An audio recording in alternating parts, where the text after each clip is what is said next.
Graças e paz. Demetrios veio aqui agradecer, ele agradeceu e eu também não vou perder a oportunidade de agradecer. Agradeço a Deus pela vida da minha sogra. Ela, esses dias, descobriu uma hérnia de disco e ela já tem 71 anos. Então, assim, a gente passou uns dias bem difíceis com ela, sabe? Mas, graças a Deus, de uns 2 dias para cá, ela teve uma melhora bastante. E glorificamos a Deus, porque ela tem se sentido bem melhor e está fazendo fisioterapia. Glorificado seja Deus pela vida dela. Eu vou pedir à igreja que abra suas Bíblias em Números 14.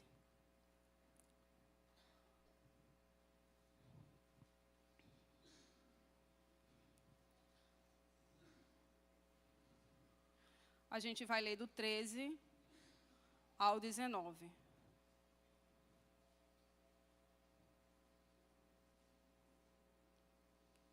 Números 14, do 13 ao 19. Amém? Moisés intercede pelo povo. Moisés respondeu ao Senhor: os egípcios não somente ouviram com o teu poder, ouviram com que o teu poder fizeste a esse povo sair do meio deles, mas também o disseram aos moradores dessa terra. Eles ouviram que tu, ó Senhor, estás no meio deste povo, que face a face, ó Senhor, lhes apareces. Tua nuvem está sobre eles e vais adiante deles numa coluna de nuvem de dia e numa coluna de fogo de noite. Se matares este povo de uma só vez, as nações que antes ouviram a tua fama dirão: visto que o Senhor não conseguiu fazer este povo entrar na terra que ele prometeu com juramento, matou-os no deserto. Agora, pois, peço que a força do meu Senhor se engrandeça, como tens falado, dizendo: o Senhor é tardio em irar-se e rico em bondade. Ele perdoa a iniquidade e a transgressão, mas não inocenta o culpado. E visita a iniquidade dos pais nos filhos até a 3ª e a 4ª geração. Perdoa, pois, Senhor, a iniquidade deste povo, segundo a grandeza da tua misericórdia. E como também tens perdoado a este povo, desde a terra do Egito até aqui. Oremos. Paizinho querido, toda a honra, glória, louvor e adoração seja entregue a ti, ó Deus. Obrigado, Pai, por essa oportunidade.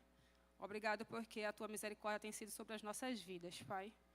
Que neste momento, ó Deus, só o Senhor apareça e que o Senhor fale através de mim.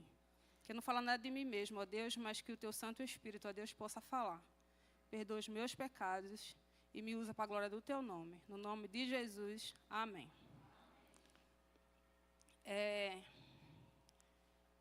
Essa reflexão já faz uns 3 meses, mais ou menos, que o Senhor vem falando ao meu coração. No meu aniversário, eu ganhei esse livro aqui. É um livro muito bom. O Propósito da Família. Foi Yasmin e Jean que me deram de presente no meu aniversário.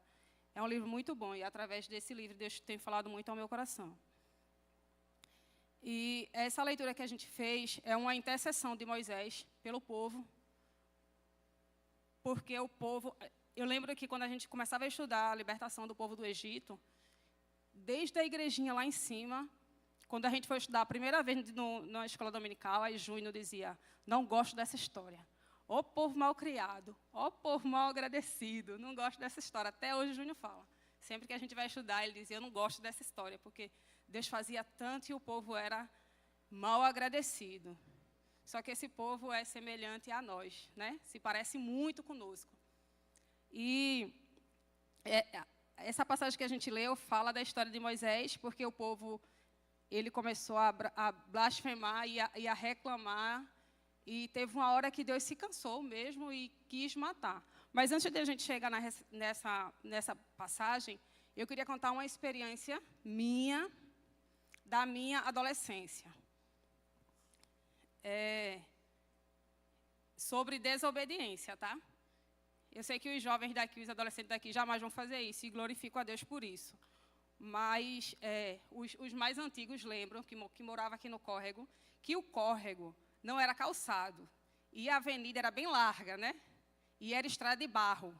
Quantos lembram que era estrada de barro? Que a gente descia o córrego, quando chegava lá embaixo, a gente estava com uma bota. Não era? Era um barro que, quando a gente pisava, a fumaça do barro subia, não era, Lourdes?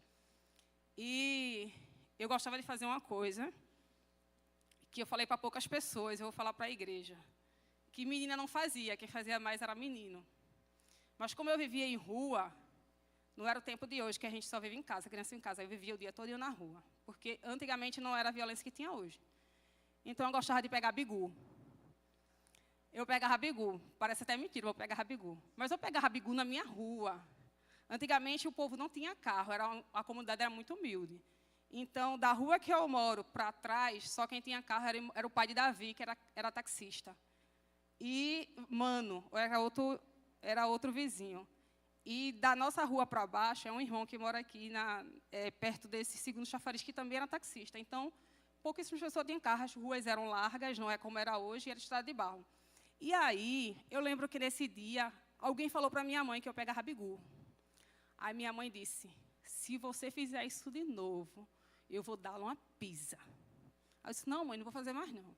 Aí, quando foi nesse dia, eu desci com uma amiga minha, que eu dizia para ela, né, assim, eu explicava a ela como pegava bigu. Mas não ia pegar mais não, porque senão se eu pegar, minha mãe me dá uma pisa. Aí a gente estava por aqui, perto da casa de Dio. Quando eu olho para o lado, passou um caminhão. Eu esqueci do que minha mãe me disse. Aí eu olhei para ele e fiz, corre. Corre, aí eu corri. Aí eu segurei em cima, era aqueles caminhão aberto, e me pendurei. Só que ela não conseguiu. Aí ela, para não ficar para trás, ela correu. Quando ela correu, as pernas dela se enganchou na minha, e ela caiu. E eu não consegui segurar o peso do corpo dela, caí junto com ela. Meus irmãos, quando eu caí, saí embolando, embolando, embolando, embolando. Quando eu me levantei, eu estava da cabeça aos pés, de barro, toda ralada. Toda ralada, todos os pés, a cabeça toda ralada. A primeira coisa que veio na mente, vou apanhar. E agora? Aí subi chorando, eu e ela, até chegar em casa. Ela, quando a mãe dava nela, era tentativa de homicídio. No meu caso, não era tanto. Mas nela era tentativa de homicídio. Aí, quando eu cheguei em casa, eu levei uma pisa. E ela levou 10 vezes pior do que a minha. E até hoje eu tenho sequelas, não da pisa, mas da queda que eu levei. Meus joelhos são horríveis. Por isso que eu uso muita calça, porque tem muito marca. De tanto que eu caía por pegar bigu. E nesse dia, eu disse, agora nunca mais eu pego bigu. E por que eu trouxe essa história, a gente vai entender depois. Que a desobediência, ela traz consequências seríssimas. Nesse caso, eu desobedeci a minha mãe. E até hoje eu tenho as marcas no joelho daquela queda.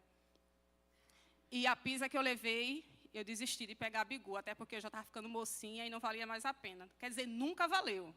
Mas, na minha cabeça, estar em cima de um carro, assim, batendo, valia a pena, mas não valia. E aí, levei uma bela de uma pisa e desisti. Minha mãe me perdoou depois da raiva que ela descontou em mim, ela me perdoou depois, mas eu tenho as consequências até hoje nos meus joelhos. E aí, voltando para a leitura, e aí todo mundo conhece a história, né? Que Deus chamou Moisés, tirou o povo do Egito, libertou o povo, abriu o mar vermelho. Quando era de dia, Deus colocava uma nuvem para que o povo não andasse no sol. Quando era de noite, era uma coluna de fogo para clarear o caminho. Deus mandava maná, Deus fazia prodígios, milagres. Por onde passasse, Deus dava vitória ao povo. E aí, só que o povo era muito reclamão, né? Como nós. E aí, o que é que acontece? Era para o povo passar 40 dias. Passaram 40 anos.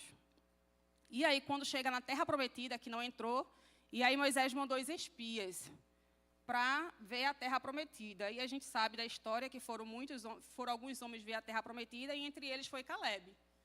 E aí, quando eles voltaram para dizer a notícia de como era aquela terra, e aí o povo começou a dizer, a terra é boa, mas lá tem gigantes, e nós não iremos vencer aquele povo, que eles são maiores do que nós. E quando eles disseram isso, imagine, os pais vindo, e as famílias dele tudo esperando a boa notícia. E eles disseram, a terra é boa, mas tem gigante, a gente não consegue vencer. E aí o povo começou a fazer um reboliço.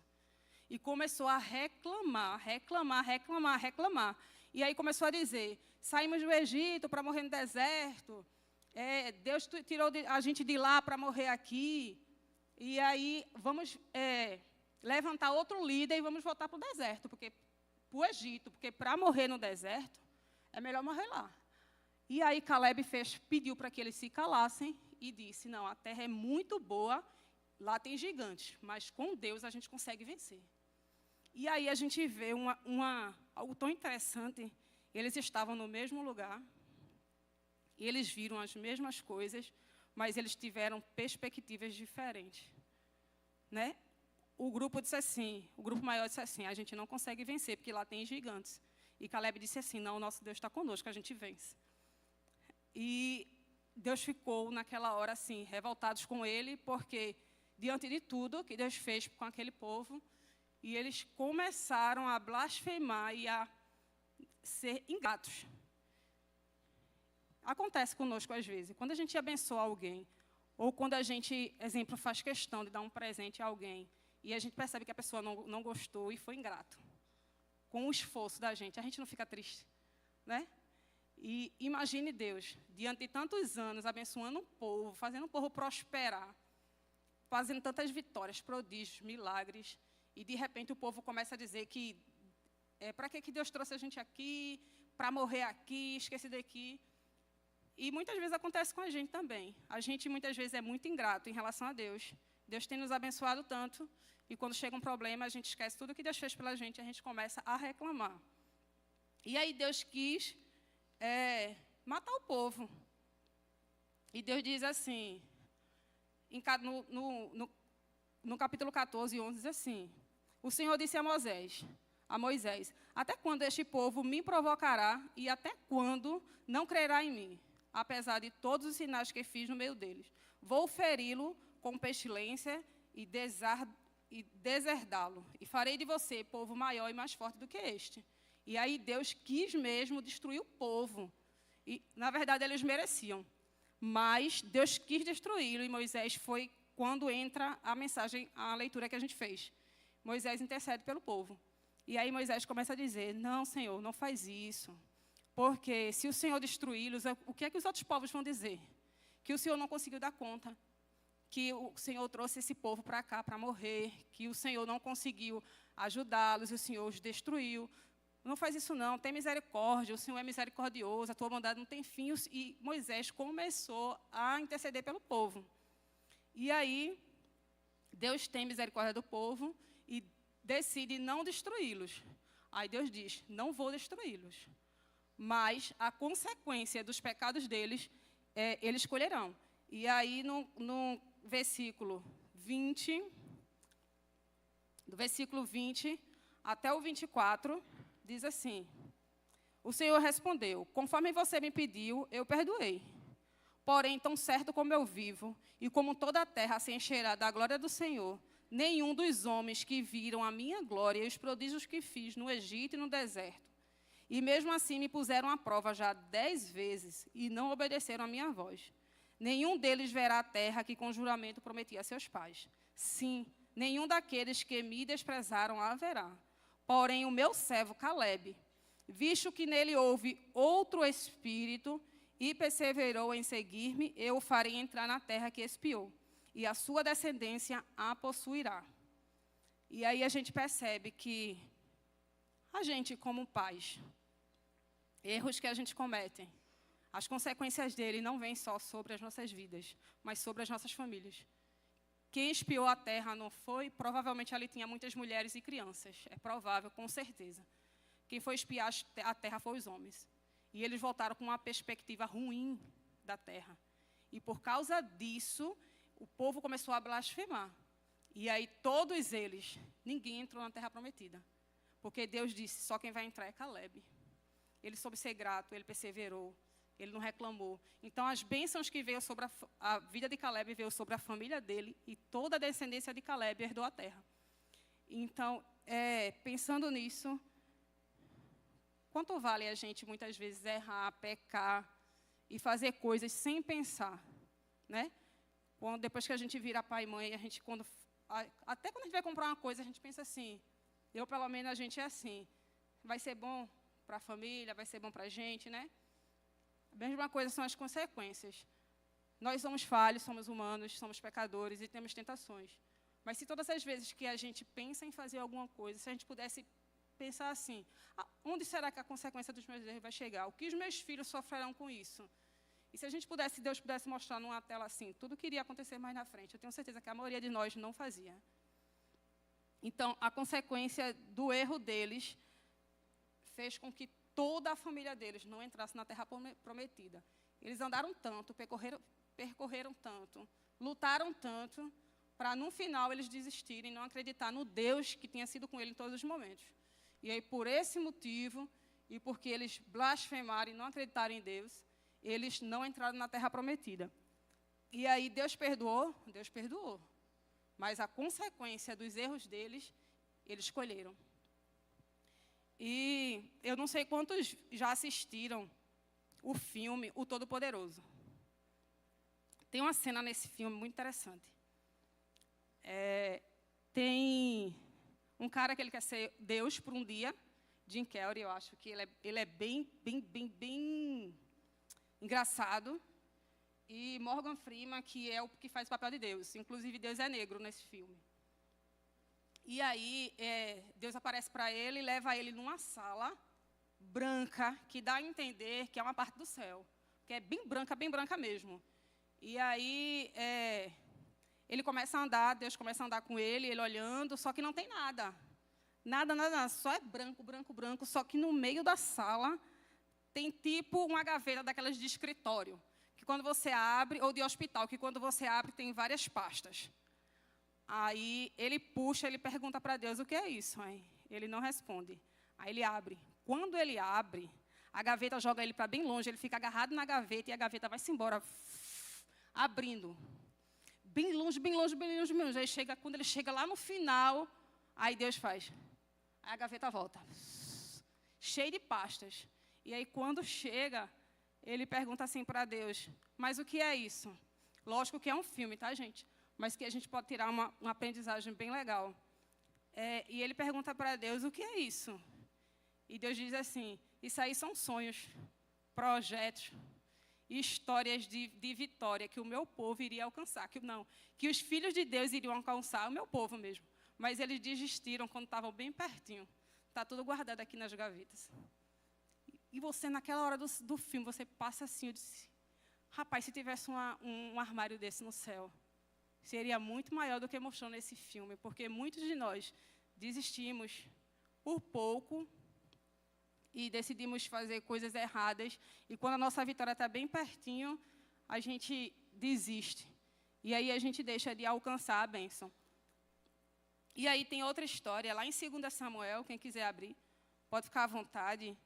2 Samuel 11, conta a história de outro personagem, que, apesar de ser um homem conhecido como coração de Deus, um homem segundo o coração de Deus, em um momento da vida dele, ele, como é que possamos dizer? Ele olhou para onde não deveria, ele estava onde não deveria estar, e ele pegou contra o Senhor, né? Que é a história de Davi. Davi e Batseba, né? A gente lembra que quando contou, essa história é muito contada aqui na igreja, muitos pregadores, e Davi estava em casa quando não deveria estar, na verdade, né? Porque estava em guerra e todo o exército de Davi estava na guerra. E Davi deveria estar na guerra, mas ele estava em casa. E aí a história conta que Davi foi passear no pátio do palácio dele e avistou uma mulher muito bela, que era Batseba, e ele se encantou por ela. E aí mandou chamá-la e disseram a ele, ela é casada.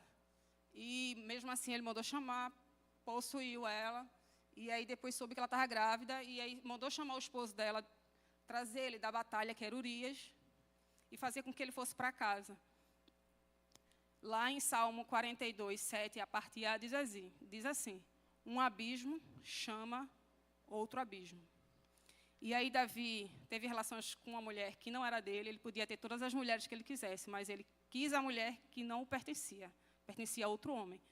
E aí ele se deita com ela engravida, ele manda trazer o esposo dela, pede para ele ir para casa descansar, dizendo que ele já lutou muito, que ele não precisava mais voltar, que aquela noite ele podia dormir. Ele não obedeceu.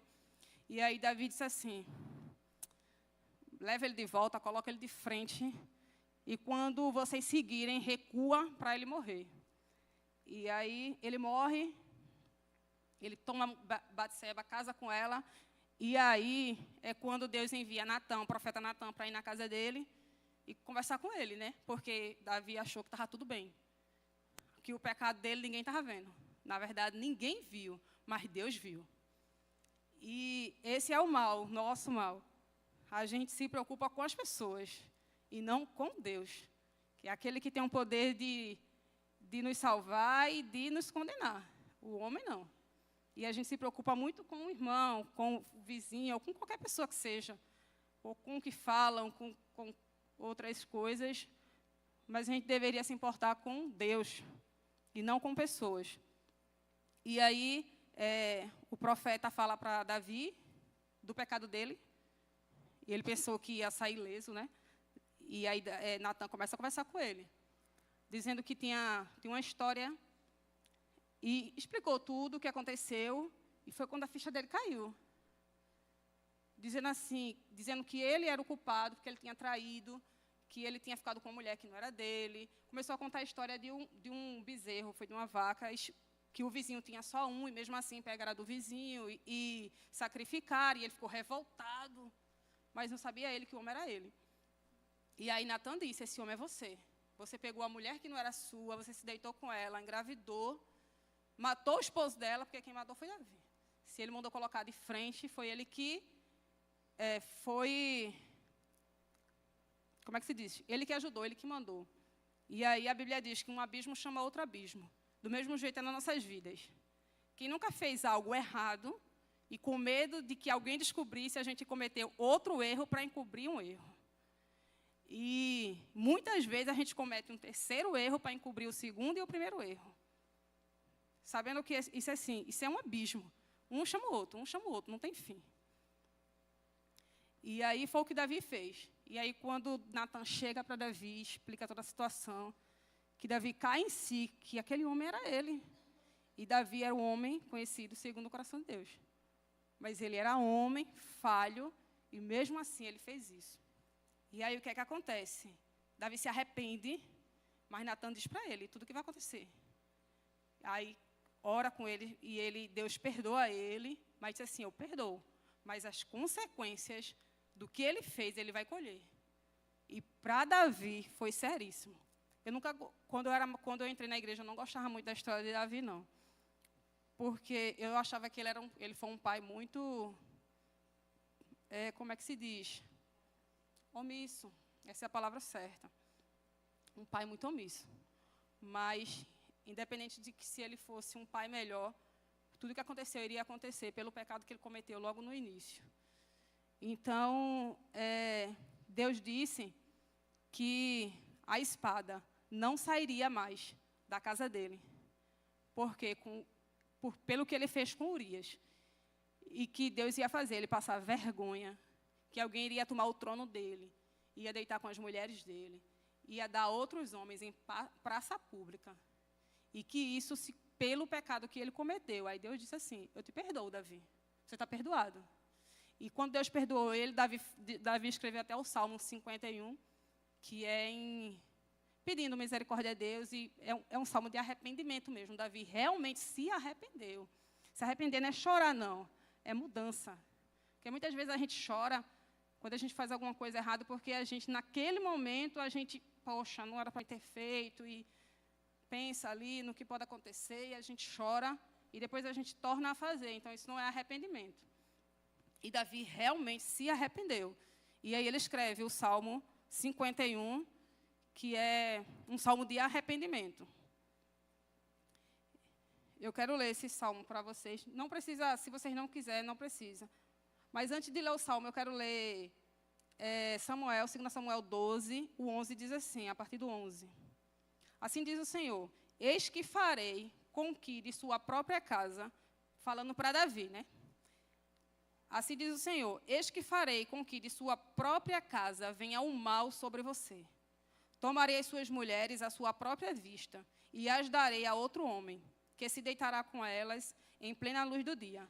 Porque você o fez em segredo, mas eu farei isso diante de todo Israel e em plena luz do dia.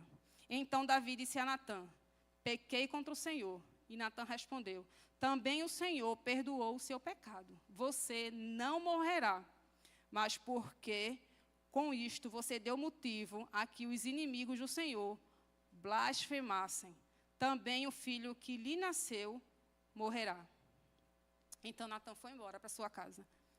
Aí quer dizer, Davi possuiu uma mulher que não era sua, fez com que o esposo dela morresse, casou com essa mulher e trouxe ela para casa.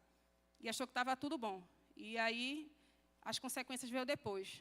O menino veio a óbito depois que nasceu. Depois Davi teve outro filho com ela, mas esse veio a óbito. Futuramente, um dos filhos de Davi iria estuprar a própria irmã. Outro irmão, com raiva, porque Davi, como pai, não tomou nada, soube do que aconteceu e deixou por isso mesmo. Ele pegou, matou o irmão, que é Absalão, matou o irmão que estuprou a irmã. E depois ele tomou o trono do próprio pai. E o pai teve que fugir com medo do próprio filho.